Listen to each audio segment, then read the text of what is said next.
Dr. Ricky A.J. Singkon, MP Lok Sabha na Shillong Parliamentary Constituency, habakran haka dorbar talang badang ya chakmat jonggayeng dorbar thawan ka Lok Sabha, haka khatway tere uno apra arhaja arpusan ula pentim. Badang syan ula sakhi bagi nongrap hal Lapangap West Kynthoh Hills District, kabadan hakap put bat ka West Karbi Anglong District, jongga jela Assam, ki haban ot yaw kuba jongki haka jing senran ki bor pulit. Haba petengi ka jingkran u Dr. Ricky A.J. Singkon ula ong. Baka daw hi ka day ka jing pil ka Sorkar India bat kumjo ka Sorkar jela lakat ta kisnam haka biya day bat ka kamban penbet yaw put usam.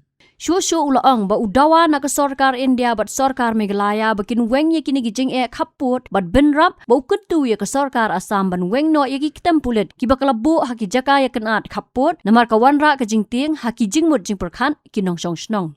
Thank you, Mr. Chairman. I want to draw attention of the concerned ministry regarding the plight of farmers in Meghalaya. Recently, I myself, witnessed the farmers in Lapangap, which is in West Kynthoh Hills District, where farmers, they had to harvest their paddy under the protection of the police.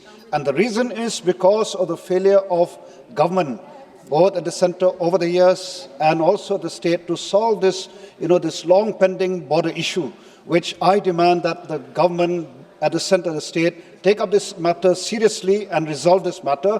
And also, until that is solved, I would demand that I request the government of Assam to remove all those police camps which are set up in those disputed areas, because this brings fear and insecurity to people of my place.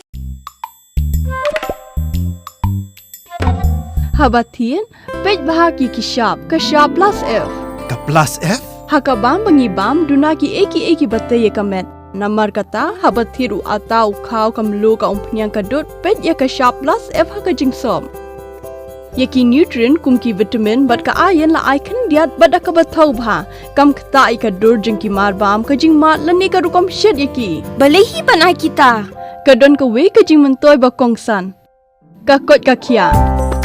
Ka nutrition bakam bha ka jing im bakam bha pendon kam daki mar ba modon ka sharp plus F menta kasni Lawan Ra Shafi Lingba ko office jong Commissionerate of Food Safety Meghalaya.